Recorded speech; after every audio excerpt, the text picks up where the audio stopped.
Un 747 en vuelo hacia Sudáfrica se llena de humo. Hay un incendio en la zona de carga, pero el avión no puede aterrizar. Está demasiado adentro, sobre el Océano Índico. El primer pensamiento para muchos sudafricanos fue ¿qué había dentro de ese avión? Los pasajeros se asfixian con emanaciones tóxicas. ¿Está pidiendo emergencia total? Afirmativo, es Charlie. Hay una sola forma de disipar el humo. La tripulación deberá intentar una maniobra arriesgada y poco usual. Abran las puertas. Abrir las puertas en vuelo. Springbok 295. Es una carrera contra el tiempo mientras que el avión se quema. Deberá llegar a tierra antes de que caiga al mar. Springbok 295.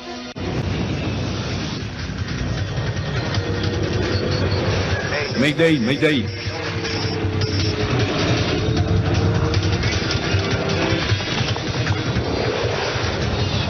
Catástrofes aéreas. Esta es una historia verdadera. Está basada en informes oficiales, declaraciones de testigos oculares y testimonio de expertos. Incendio misterioso. El 7 de noviembre de 1987, un 747 de South African Airways vuela desde Taiwán, de regreso a su base en Sudáfrica. ¿Están bien? Sí, capitán. ¿Listos para hacerse cargo? Sí, gracias. 9 horas después de iniciar su vuelo sobre el Océano Índico, la tripulación principal regresa a sus puestos. La tripulación auxiliar descansará. La tripulación se prepara para una escala programada en la isla de Mauricio. Valerie Lottering viene de disfrutar su primera salida al exterior en compañía de su esposo, quien estaba en viaje de trabajo. Mi padre estaba en viaje de trabajo y mi madre lo acompañó. Papá viajó al este a capacitarse en tecnología de telefonía celular. Esta apenas se iniciaba en Sudáfrica por esa época. El avión es un 747 modificado, conocido como Combi, abreviación de combinación, porque es un avión diseñado para llevar una cantidad flexible de pasajeros y carga.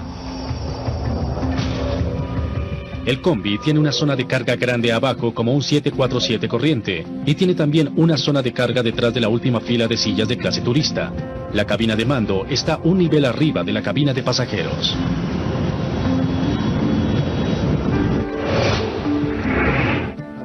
Se podían cargar entre 6 y 8 contenedores en la cabina de pasajeros, adaptando la parte de adelante para el número de pasajeros que se quisiera llevar, y resultó ser una herramienta muy útil y rentable.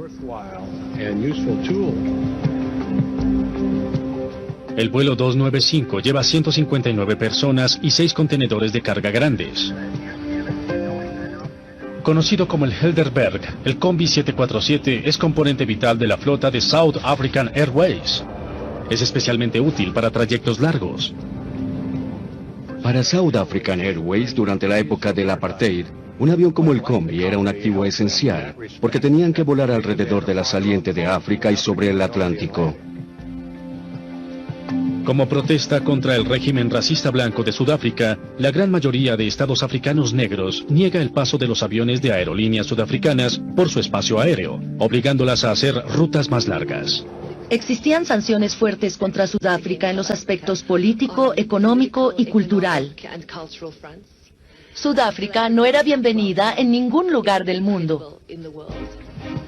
En el vuelo 295, a menos de 1 hora de su escala en Mauricio, la alarma de incendio rompe la calma en la cabina de mando. El fuego está en la zona de carga de la cabina principal, directamente detrás de los pasajeros. Cuando la tripulación llega, el fuego es incontenible.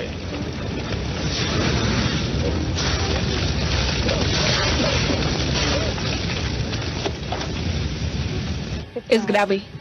¿Otro extinguidor? Sí. Lee la lista de verificación de incendios. En emergencias de incendio, la tripulación sigue una lista de verificación rutinaria para apagar el fuego. El disyuntor cortacircuitos se saltó también.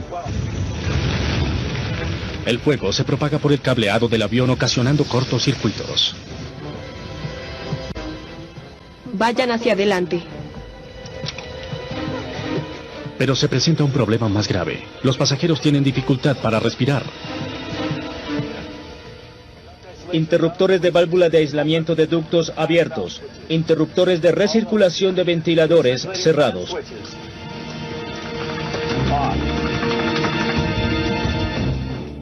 La lista de verificación de incendio le ordena al piloto aterrizar en el aeropuerto más cercano. Pero el más cercano es el de la isla de Mauricio, todavía a más de 300 kilómetros de distancia. El capitán Lewis no puede hacer mucho. Le pide a un miembro de su tripulación de vuelo que ayude a combatir el incendio de la carga.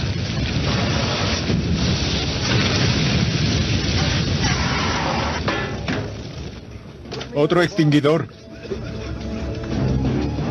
El capitán inicia un descenso de emergencia. Llama al aeropuerto de la isla de Mauricio, que tiene buenas relaciones con Sudáfrica. Poco antes de las 4 de la mañana, el control de tráfico aéreo de Mauricio recibe la llamada. Mauricio Springbok 295. Springbok 295, Mauricio, adelante. Buenos días. Tenemos un problema de humo y hacemos un descenso de emergencia a nivel 140. Confirme descenso a nivel 140. Sí, ya lo iniciamos debido a un problema de humo en la aeronave. Está pidiendo emergencia total. Confirme, por favor. Afirmativo, es Charlie. El capitán habla con tranquilidad, pero debe encontrar la manera de disipar el humo de su avión. Lo que se esté quemando en el compartimiento de carga produce un humo espeso, nocivo, que entra a la cabina de pasajeros. Podría ser letal para ellos. Su posición actual, por favor. Repita. Su posición actual. El capitán tiene falla eléctrica en muchos de sus instrumentos. Tenemos muchas fallas eléctricas y no tenemos instrumentos en la aeronave. No está seguro de su posición. El aeropuerto se prepara para un aterrizaje de emergencia, mientras la tripulación del Helderberg sigue los pasos de otra lista de instrucciones para deshacerse del humo. Interruptor del ventilador suplementario cerrado. Interruptores de recirculación de ventiladores abiertos. Estado del humo.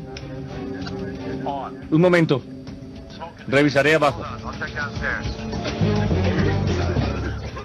La tripulación recibe más malas noticias de la cabina de pasajeros. El humo se hace más denso. No se puede respirar aquí abajo. Con el avión llegando a una altitud de 4.500 metros, la lista de instrucciones le sugiere al capitán ejecutar una maniobra de emergencia que pocos pilotos han intentado. ¡Abran las puertas! Repito, abran las puertas. Abrir las puertas del avión en pleno vuelo es la única esperanza para disipar la nube de humo que podría matar a los pasajeros antes de que la aeronave en dificultades pueda aterrizar. Nivel 140. El capitán inicia su descenso de emergencia a 4.500 metros para que las puertas puedan abrirse. A esa altitud, los pasajeros pueden respirar el aire exterior, y la diferencia de presión entre el aire de adentro y el de afuera de la cabina de pasajeros es suficiente para sacar el humo de la cabina rápidamente, pero sin peligro. Ahora el capitán debe reducir la velocidad a 370 kilómetros por hora. A una mayor velocidad, la tripulación no podrá abrir las puertas. Habla el capitán. Abriremos las puertas para disipar el humo. No entren en pánico. Estarán más cómodos cuando terminemos este procedimiento. Se abre la puerta y se genera una cantidad de flujo de aire dentro del avión.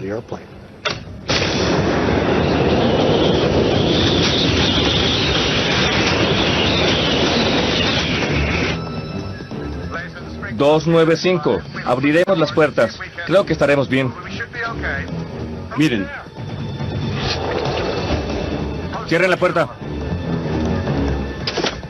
Joe, conéctate. Cierra la abertura de tu lado.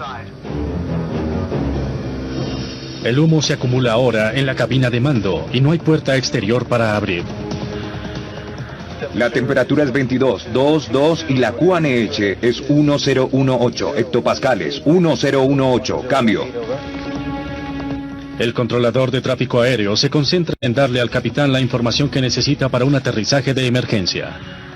Entendido, 1018. Afirmativo, y ambas pistas están disponibles si las necesita. Y 295, solicito la atención del piloto. Queremos entrar por la 13. Confirmo pista 1-3. Charlie, Afirmativo, vía libre directo a Foxtrot. Aproximación a 5-0. bueno,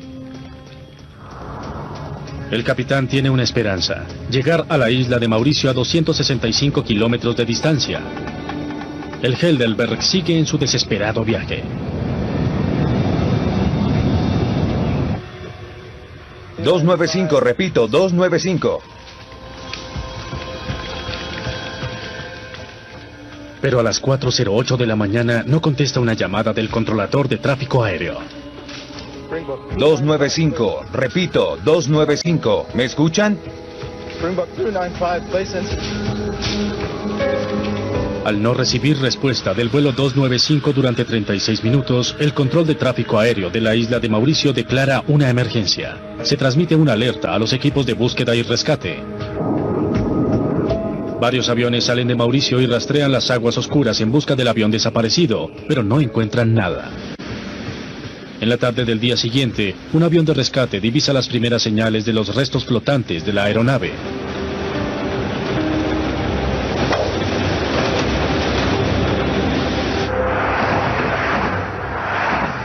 Rani van Zyl, director de la Junta de Seguridad Aérea de Sudáfrica, es asignado al caso Heidelberg. Un investigador normal asume un accidente importante una vez en 20 años en su carrera. Entonces, por eso fue un reto para nosotros que nos encargaran de esa investigación ese día. Se encuentran 8 cuerpos en el agua, todos con trauma severo. Hacia las 2 de la tarde, nos informaron que vieron los restos y una capa de aceite. Evidentemente, el avión se accidentó. Sudáfrica rápidamente se obsesiona con las causas del accidente. En los primeros días hay poco para examinar, solo pequeños fragmentos del avión que flotan en la superficie.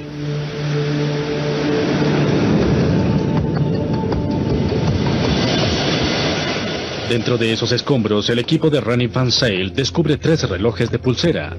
Uno les da una hora probable de impacto. Estos relojes eran parte del equipaje. Y al examinarlos, encontramos que uno estaba detenido. Y los otros 2 aún funcionaban. Y además mostraban la hora tailandesa exacta. El reloj que se detuvo nos ayudó a establecer la hora posible de impacto del avión. La hora de impacto es solo 3 minutos después de la última comunicación con el avión. La desaparición del Heidelberg fue repentina y dramática. Para la prensa y la opinión pública, esta información refuerza la idea de que algo siniestro causó el accidente del avión. En los años anteriores al accidente, las oficinas de South African Airways en el mundo fueron blanco de protestas. La aerolínea era en ese momento un ente gubernamental.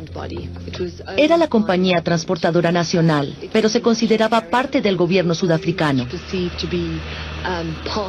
Otro aspecto de este accidente aéreo y otra teoría que circuló fue la posibilidad de una bomba dentro de la carga, que el avión pudo ser el blanco de terroristas con las peores intenciones para desestabilizar el país.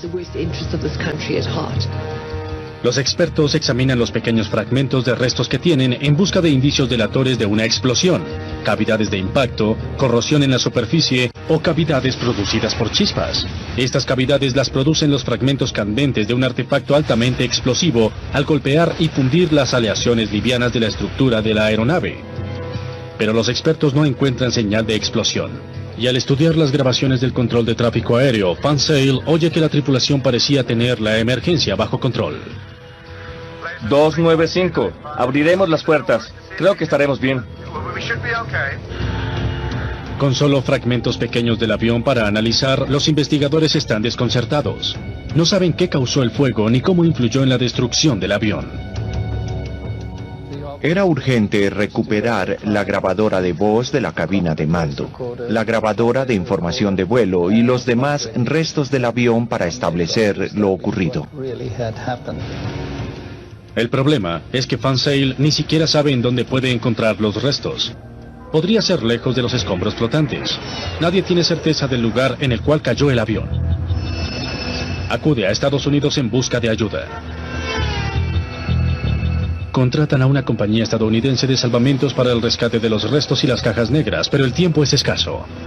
Las cajas tienen artefactos de localización incorporados llamados emisores de sonda, que funcionan con baterías y finalmente se descargan. El factor que nos preocupaba eran los emisores de sonda de las grabadoras de información y de voz. Estaban transmitiendo y solo tenían 30 días de vida útil garantizada. Si no llegábamos en 30 días, era probable que no pudiéramos detectarlos.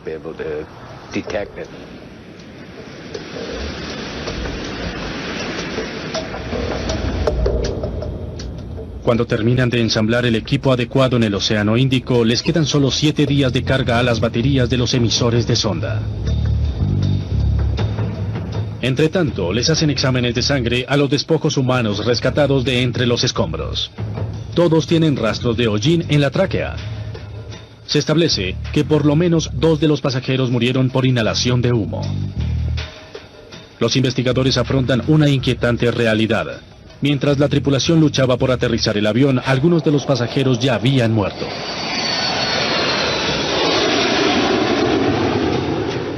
Mientras buscan la caja negra, los investigadores continúan examinando los escombros flotantes. Entre los cientos de objetos recuperados, una raqueta de tenis de grafito parcialmente derretida proporciona un indicio importante sobre el incendio. El grafito solo se quema a temperaturas mayores a 600 grados centígrados. Los investigadores ahora saben que el fuego en el Helderberg fue en extremo caliente. Este descubrimiento puede explicar por qué se recuperó, con otros escombros flotantes, un extinguidor de la cabina de pasajeros con carga completa. Los investigadores notan un fragmento derretido de malla de la zona de carga en la parte exterior del extinguidor. Establecen que el extinguidor es de la cabina de pasajeros. Esto sugiere que mientras el incendio avanzaba, un miembro de la tripulación tomó el extinguidor y lo llevó a la zona de carga.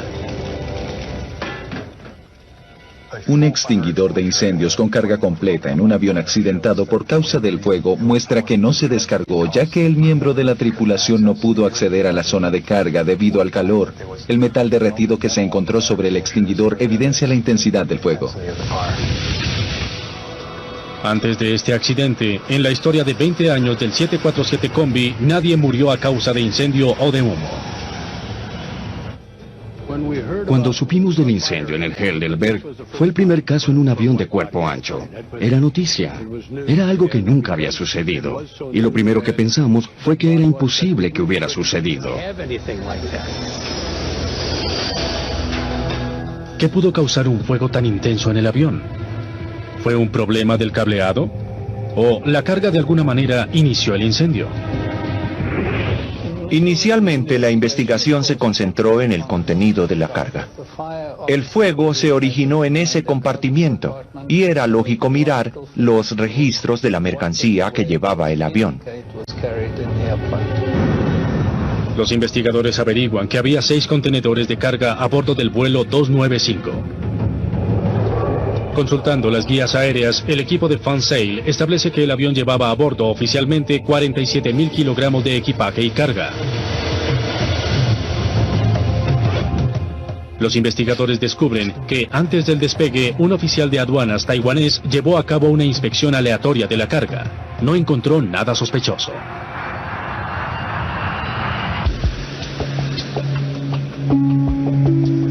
Más que nunca, los investigadores necesitan encontrar el resto del avión y localizar las cajas negras del Helderberg. Pero 30 días después del accidente, el equipo de Fansail recibe malas noticias. No se detecta señal de la caja negra. Y todavía no hay certeza respecto a la localización de la mayor parte de los restos del avión. Hasta el momento, la búsqueda ha costado $1,5 millones estadounidenses y el equipo no ha logrado conseguir evidencia vital. El accidente del Helderberg se convierte rápidamente en una prueba de las habilidades y determinación de Fansail. La investigación se detiene. Fansale no logra descubrir la causa del incendio. Ni siquiera encuentra los restos del avión. Si sigue buscando, costará millones y las probabilidades de éxito son cada vez más remotas. No era un simple avión, era un Boeing 747, el avión más grande de su tipo, de la Aerolínea Nacional de Sudáfrica. En ese tiempo, cientos de miles de personas que volaban en 747 todos los días esperaban una óptima seguridad de la aeronave, sin deficiencias estructurales o de diseño. Por ello, el riesgo para nosotros era grande y para el señor Fansale, como jefe de la investigación sudafricana, era enorme. No detectamos restos del avión. A mucha profundidad, bajo las olas grises del Océano Índico, los restos del Helderberg permanecen ocultos. Ahora, un hombre, Rennie Fansale, debe decidir si se justifica el gasto necesario para recuperar los restos del avión. Pero casi 2 meses después de que el Helderberg cayó al Océano Índico, nadie sabe siquiera la localización precisa de los restos principales. Fansale decide que debe tratar de rescatar lo que pueda. Sin restos no hay verdad. En una investigación gastaron lo que nosotros en 6 meses en todas nuestras investigaciones en Estados Unidos. Antes de que los investigadores puedan rescatar el avión, deben encontrarlo. Los restos están en algún lugar a mucha profundidad bajo el agua. 61 días después del accidente, Fansale recibe de su equipo una noticia interesante. El sofisticado equipo de sonar detectó un objeto grande a 4.400 metros bajo la superficie sobre una planicie. Podría ser el Helderberg. Me entregaron un papel con muchos puntos negros de diferentes tamaños y me dijeron, ahí están los restos. Y pregunté, ¿cómo sé que son los restos del 747? Podría ser un submarino de la Segunda Guerra Mundial o algo así. La respuesta fue sencilla, Rennie, son los restos, te lo decimos nosotros. Pero nadie había descendido antes a esa profundidad a rescatar algo, incluyendo el Titanic. Fansale no tiene opción. Para averiguar si las imágenes del radar son los restos del avión, debe emprender la parte más costosa de la investigación, la Operación Resolve. Un submarino a control remoto llamado Gemini bajará al lecho del océano a filmar lo que hay ahí. Si es el Helderberg, Gemini buscará los objetos cruciales, incluyendo la caja negra. El problema es que el mini submarino debe estar conectado al buque madre por medio de un cable flexible de fibra óptica de casi 7 kilómetros de largo. Nunca se ha construido un cable de esa longitud. Necesitábamos un cable de 6.100 metros de largo, pero no existía. Tuvimos que buscar a un fabricante de cables para que lo diseñara. Pero antes de que el cable de fibra óptica esté listo, Fansale abre una investigación independiente de las capacidades del Helderberg para combatir el fuego. Descubriría que el diseño del mismo combi pudo condenar el vuelo.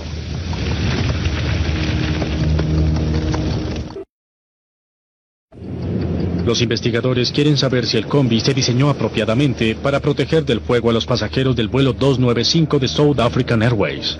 El humo no debía entrar a esa cabina. El jefe del equipo estadounidense en la investigación, Barry Strauss, visita la sede de Boeing en Seattle. Quiere saber cómo se probó el combi para certificación en prevención de incendios.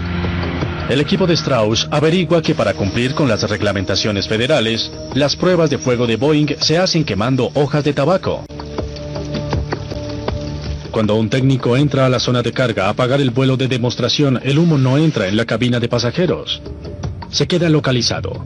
El fuego se apaga rápidamente. Esas fueron las condiciones de prueba que Boeing utilizó para hacer aprobar el avión, pero en realidad, como vimos en este accidente, no es esto lo que sucede, porque no hay un fuego limpio con ventiladores que soplen el humo hacia el cielo raso. Había contenedores, un incendio que debió aumentar considerablemente antes de que el humo se generara. Los plásticos dieron combustible al fuego, así como todo el cartón y el material de empaque dentro de los contenedores. El combi está diseñado para evitar que el humo entre a la cabina de pasajeros. El aire en esta cabina se mantiene a presión ligeramente más alta que en la zona de carga. Cuando se abre la puerta que la separa, el aire debe fluir hacia la zona de carga protegiendo a los pasajeros.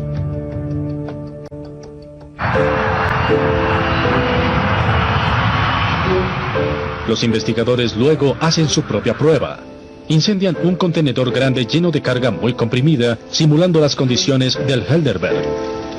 La llama es más intensa y la temperatura más alta. Los investigadores descubren que esta llama, mucho más caliente, influye radicalmente sobre el aire en el compartimiento de carga. Cuando la puerta de carga se abre, el humo fluye hacia la cabina de pasajeros. Luego, los investigadores encuentran algo potencialmente más letal. Mientras la cabina de pasajeros se llenaba de humo, una lista de verificación le pedía a la tripulación prender los ventiladores de recirculación de la cabina. La intención de la lista de verificación es disipar el humo de la cabina de pasajeros después de apagado el incendio. Interruptores de recirculación de ventiladores abiertos. Pero en este caso, prender los ventiladores pudo ser mortal. Los ventiladores atraen el aire de encima del cielo raso de la cabina y del compartimiento de carga, antes de recircularlo a los pasajeros. Los niveles de monóxido de carbono eran letalmente altos, como se determinó en un cadáver. Y esa persona tenía asignada la silla debajo de la entrada del ventilador de recirculación. Ahí estaba el nivel más alto, digamos, un 66%.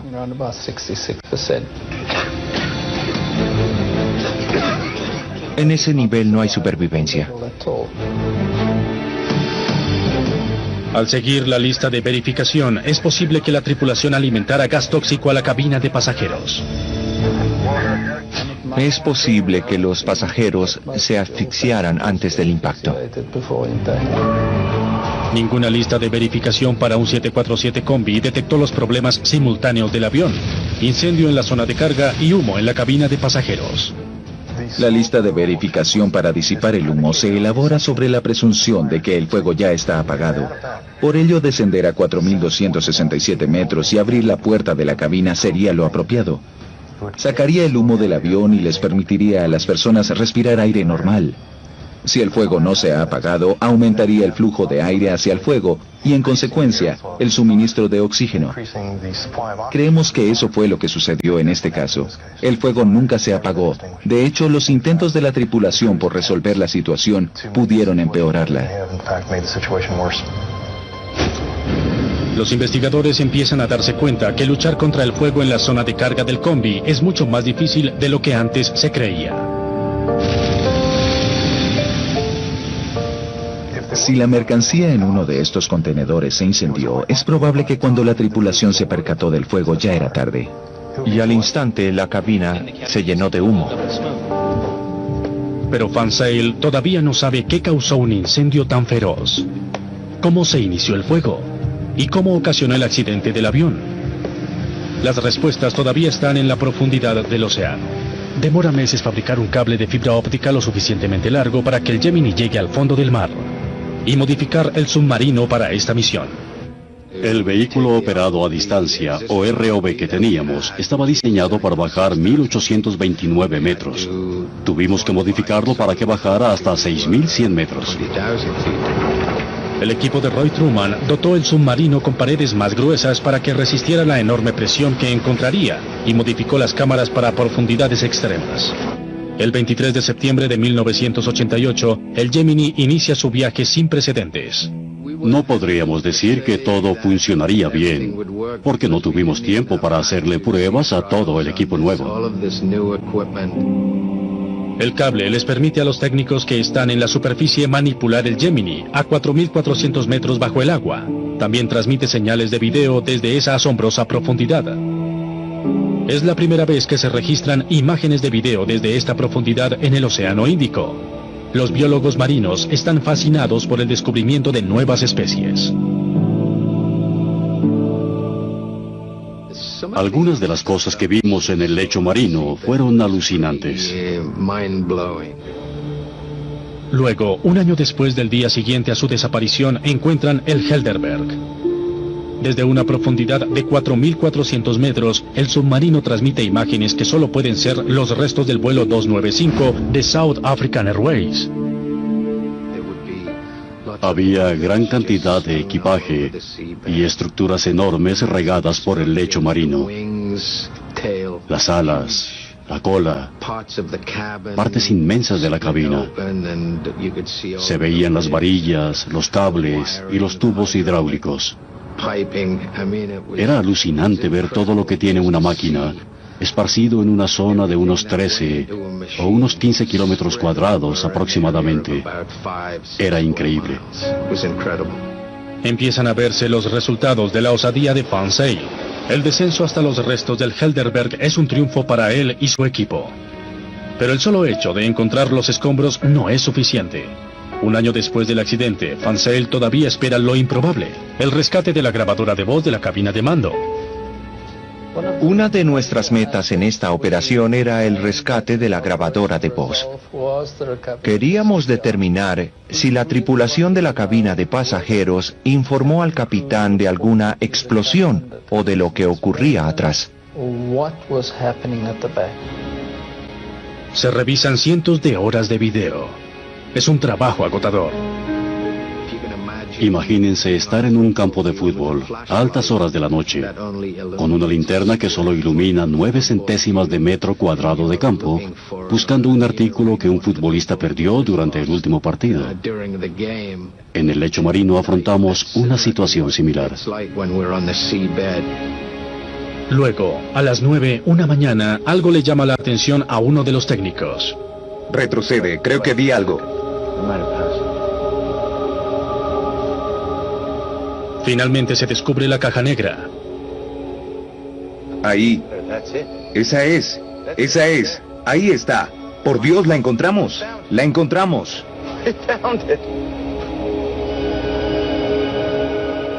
Fue un momento gratificante. Encontrar lo que buscábamos, lograr lo que esperábamos lograr. El Gemini demora 5 horas en subir la caja negra del fondo del mar. ¡Vamos! ¡Ya casi! Los medios sudafricanos convierten el descubrimiento en noticia de primera plana. Es ya 1989 y el gobierno del apartheid sigue dominando el país con mano de hierro. Van Zyl toma una decisión insólita: llevar la caja negra sellada a Washington y la abre allá. Para que no nos acusaran de encubrir o de omitir algo, los miembros de la Administración Federal de Aviación y de la Junta de Seguridad del Transporte Nacional escuchamos la grabación al mismo tiempo, por primera vez. La tensión en el salón es alta. La grabadora de voz de la cabina de mando debe tener los últimos 30 minutos de vuelo, mientras la tripulación luchaba para apagar el incendio. Pero la grabación resulta ser una enorme frustración. Después de un año en el fondo del océano, es difícil entender algo.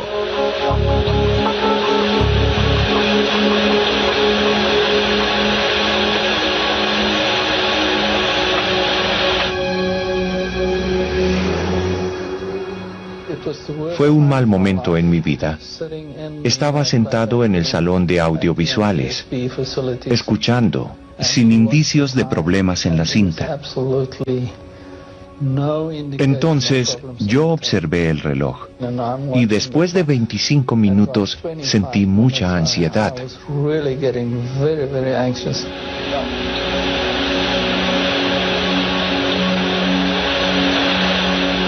Durante los primeros 28 minutos, la cinta no revela nada fuera de lo normal. Escuchamos en la grabación la alarma y unos minutos relacionados con la emergencia antes de que la cinta se detuviera. Normalmente, la caja negra registra los momentos finales de un vuelo, pero esta vez no. Los investigadores oyen el comienzo del accidente y luego la grabación misteriosamente se detiene. No es lo que Van Zyl esperaba, pero le da información crucial respecto al incendio. Lee la lista de verificación de incendio. 14 segundos después de que se activa la alarma, los disyuntores cortacircuitos del avión empiezan a saltarse. El disyuntor cortacircuitos se saltó también. Sí. Los investigadores calculan que unos 80 circuitos quedaron fuera de servicio. Los cables de la grabadora de voz de la cabina de mando se destruyen 81 segundos después de que se activa la alarma de incendio. Fansale no consiguió la evidencia crucial que estaba esperando, pero supo que el fuego fue más violento de lo que creyó. La grabación deja muchas preguntas sin respuesta, pero le ayuda a Fansale a llegar a una conclusión personal respecto a la razón del accidente. Muchas cosas ocurrían en la cabina de mando y creemos que tal vez unos 80 disyuntores cortacircuitos saltaron en ese momento, dificultando el control de la aeronave. Existe entonces la posibilidad de que el avión descendiera hasta caer al mar. Y dudo que lo hiciera bajo control. Me imaginé en la cabina de mando de este avión y dije, yo hubiera estado aterrorizado. Quiero decir, ahora sabemos lo que debieron hacer. ¿Siguieron la lista de verificación a la letra? Nunca lo sabremos. Pero los investigadores todavía no saben qué originó el incendio en el Helderberg. El misterio solo puede solucionarse ahora rescatando partes del avión accidentado. Era necesario seguir rescatando del lecho oceánico todas las piezas que pudiéramos. Fansale se concentra en ciertas piezas fundamentales de la zona de carga del combi. Las llevan a un hangar y las arman como un enorme rompecabezas. Su plan es reconstruir la sección del compartimiento de carga en donde es más probable que se iniciara el incendio. Fansale descubre que el fuego no tocó el piso del compartimiento. Supimos que el fuego llegó hasta 1 metro antes de alcanzar el piso. Pero las paredes y el cielo raso en la parte anterior del compartimiento de carga revelan graves daños. Fansale hace un descubrimiento crucial. El origen del fuego fue el contenedor anterior derecho de la carga. Encontramos un fuego muy preciso en un contenedor. El contenedor anterior derecho estaba lleno de computadoras protegidas con empaque de poliestireno. Los investigadores sospechan que el fuego se inició dentro del contenedor e hizo contacto con el material de empaque de poliestireno, produciendo gases que se acumularon cerca del cielo raso. Cuando los gases se calentaron lo suficiente, se inflamaron, propagando el incendio súbito por todo el compartimiento de carga. Cuando el humo penetró las láminas de polietileno, el incendio debía estar ya muy avanzado. Pero aun si el material de empaque ayudó a propagar el fuego, Fansale todavía no sabe por qué se inició. Después de millones de dólares y más de 1 año y medio de trabajo, la investigación debe llegar a su fin. Me sentiría más cómodo si pudiera ofrecer información más objetiva a la Junta para su consideración. Pero no fue así, y no podíamos especular. Sin embargo, el interés por el accidente del Helderberg no muere. Circulan sórdidos rumores sobre una posible causa del incendio. De fondo estaba un gobierno apartheid muy represivo. En ese momento, el primer pensamiento para muchos sudafricanos fue, ¿qué había dentro de ese avión? ¿Había algo en ese compartimiento de carga que pudiera causar ese terrible incendio? Porque los aviones no estallan en llamas en pleno vuelo y se caen. Entonces, un químico del gobierno sudafricano hace un descubrimiento alarmante que lleva a una nueva y polémica teoría. Una partícula de hierro microscópica en la malla de nylon al lado del contenedor tiene un perfil único. Los rastros del flujo de aire sobre el hierro sugieren que se desplazó a una velocidad muy alta en estado fundido. El descubrimiento podría significar que el incendio del Helderberg no fue un fuego súbito producido por el material de empaque. Este era un tipo de fuego diferente. Era un fuego que tenía su propio oxígeno. Podemos imaginarnos algo como una luz de bengala que tiene combustible y su oxígeno propio. Creemos que la causa del incendio fue un material similar a una luz de bengala.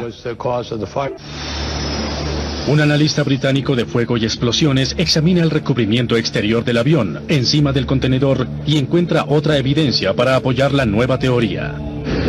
El recubrimiento exterior del avión llegó a temperaturas tan elevadas como 300 grados centígrados. Es difícil quemar por entre el recubrimiento de un avión en vuelo por la cantidad de enfriamiento producido por el flujo de aire en la parte exterior. El doctor David Cloudsoe es uno de los numerosos expertos que se preguntan qué causó el fuego. Pudieron existir sustancias las cuales normalmente no se llevan a bordo de un avión, especialmente de uno de pasajeros. No pudo ser un material de empaque normal.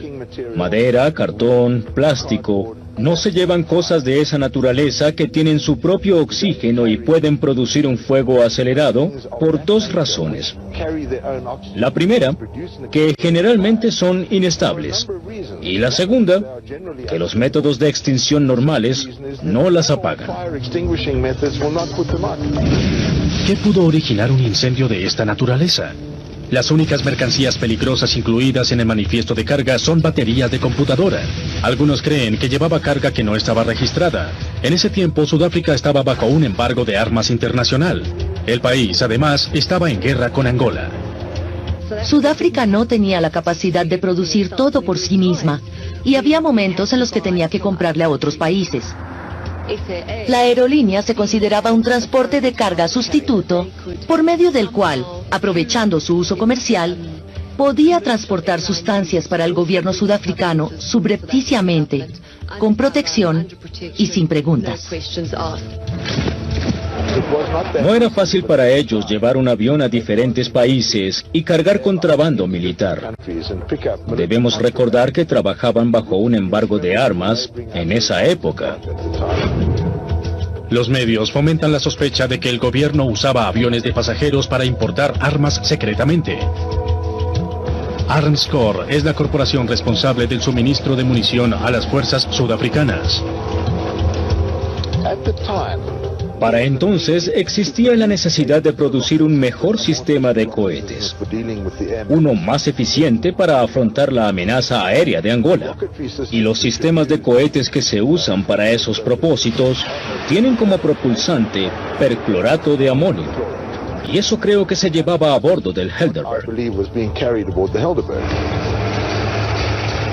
Pero no es la clase de compuesto que queremos que un avión lleve a bordo cuando estamos en él, porque es inestable y susceptible a autoignición con vibraciones o movimientos violentos. La investigación oficial del accidente no llega a la conclusión de que el Helderberg llevaba armas ilegales.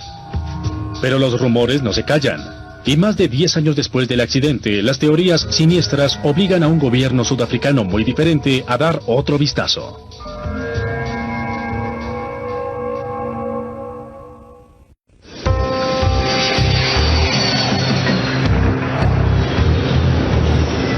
El accidente del Helderberg reveló que el 747 Combi era vulnerable en el evento de un incendio a bordo. South African Airways inmediatamente deja de usar el 747 Combi. Los funcionarios estadounidenses toman nota. La Administración Federal de Aviación revisó y desarrolló nuevas reglamentaciones, pero con el peso y todo lo que tenía que agregarse, ¿era económicamente factible? Entonces, esencialmente, después del accidente del Helderberg, los 747 Combis no volvieron a usarse.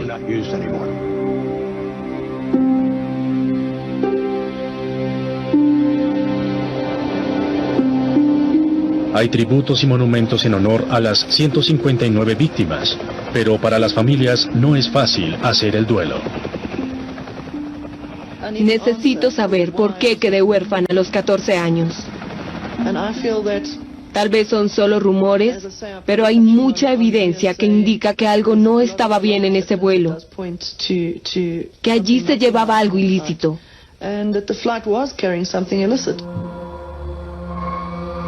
10 años después del accidente del Helderberg, el nuevo gobierno sudafricano nombra una comisión para reexaminar el caso. A la Comisión de la Verdad se le encargó básicamente revelar lo ocurrido sobre las atrocidades del apartheid. Algunos de los aspectos que se le pidió examinar fueron la función de la aerolínea en la violación de mandatos en los años 80 y el accidente para determinar si hubo algo anormal. En 1998, la Comisión de la Verdad y la Reconciliación llega a una conclusión polémica. Nada de lo que estaba indicado en el manifiesto de carga pudo causar el incendio. La Comisión de la Verdad sugirió que hubo algo adverso en lo referente al Helderberg. La comisión expuso las improbabilidades de la versión gubernamental respecto a lo ocurrido. Si nada en el inventario de carga causó el incendio, ¿qué lo originó? ¿Y cómo llegó a bordo? La realidad, infortunadamente, es que si no se presenta alguien a decir, sí, yo hice esto, o nosotros somos responsables de esto, y se prueba que no es un engaño, tal vez no sea posible saber qué sucedió en el avión, ni cuál fue la fuente del incendio.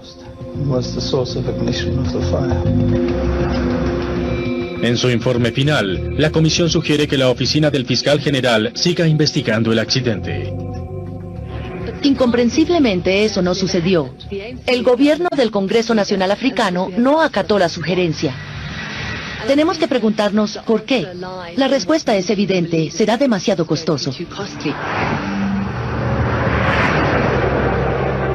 No quieren abrir el caso porque sería desastroso para la aerolínea.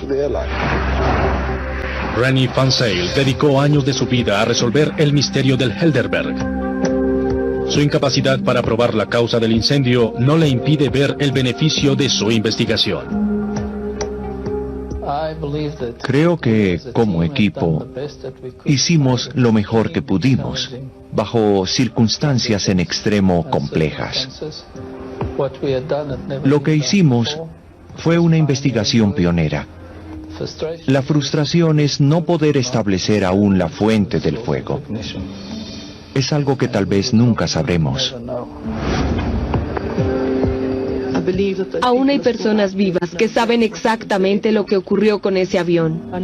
Sé que todo sucedió en un tiempo en el cual nuestro país estaba en guerra y ellos cumplían con su deber. Pero creo que deberían ser compasivos con las familias y revelar esa información. Bring out that information.